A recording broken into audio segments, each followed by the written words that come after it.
ঠাকুরগাঁয়ের এক বোন ঘুরতে বের হয়েছিল তার 3টে বন্ধুর সাথে। कौन है ये लोग? কালকে আমি মনে করেন যে মানে ঘুরতে বের হয়েছিলাম আমার ফ্রেন্ডের সাথে।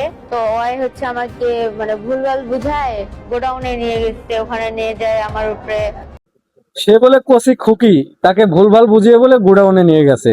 তারপরে মানে আমাকে ধর্ষণ করা হয়েছে।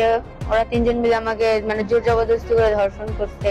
আমি তারা 3 বন্ধু মিলে মেয়েটিকে হুমকি ধামকি দিয়ে গোডাউনে নিয়ে গেছে কর দেওয়ার জন্য।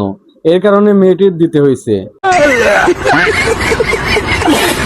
নিষেধ করছিলাম অনেকবার করে, তাও ওরা আমাকে মানে ভয় দেখাচ্ছিল, অনেক হুমকি দিচ্ছিল, বলতেছিল কর দিবে।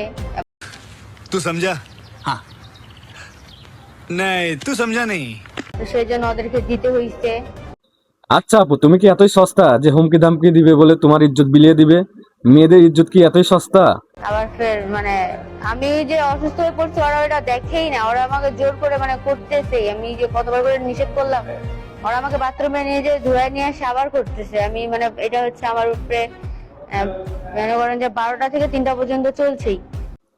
তুমি বিকাল থেকে রাত পর্যন্ত বাসায় নেই, তোমার কেমন বাবা মা যে তোমার খোঁজ খবর নেয় নাই? এক ভাই পোস্ট করেছে, ধর্ষণের পরেই প্রথম কাউকে হাসতে দেখলাম। আমাদের মনে হচ্ছে ধর্ষণ হওয়া সে সন্তুষ্ট, অথবা ধরা খাওয়ার আগ পর্যন্ত এনজয় ছিল, কিন্তু ধরা খাওয়ার কারণে বিষয়টা ধর্ষণের রূপান্তর হয়। খাওয়ার কথা ছিল একজনের, খাইছে 3জনে, সেজন্য মজা একটু বেশি পাইছে, তাই মেয়েটা হেসে দিছে। কত বড় নির্লজ্জ!